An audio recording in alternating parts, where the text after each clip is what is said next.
memo akwa about the bad taste Africa so share odofo video na that screams no e ka asem bia kire bibifo e ka asem bia kire ye Ghana fo ne Yesu atra ohun broni a o ka fufuo na ne nua broni so e wo fufuo no abrofo na tra se hu se omoduane a ye bibifo ye duane ye die no ahoden ye de ewom enti hwehwemu mo ye no se se enti ana yale bi ba wiase afa na nyina ye bibifo na ye de ye tangu no because aduane ye die no se ahoden ye de ewom ese na omo de no mudi no enti saa de ne abrofo no mu bi se omo so bedane omo bibifo be ene ya be ye baako ne omo ne ye nyina sia awemu adi fufuo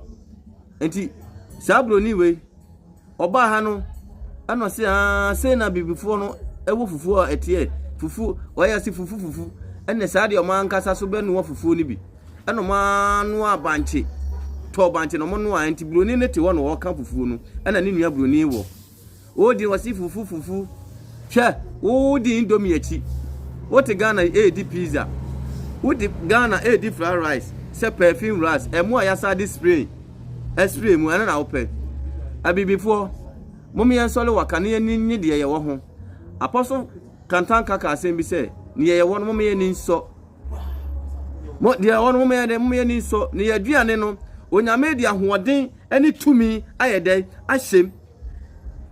me wo asem bi wo Bible mu a onyankopon de tumi ama ye bibifo de abrofo na hye na asenti na bibini bia ne nan mu ye white no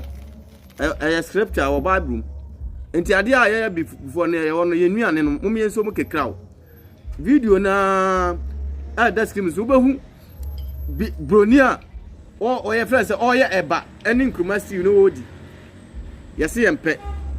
video hu a subscribe na share me pese me bot Ghana nya ho ayi before ye nuane no me bohu dawro di akobia sefa na nyina se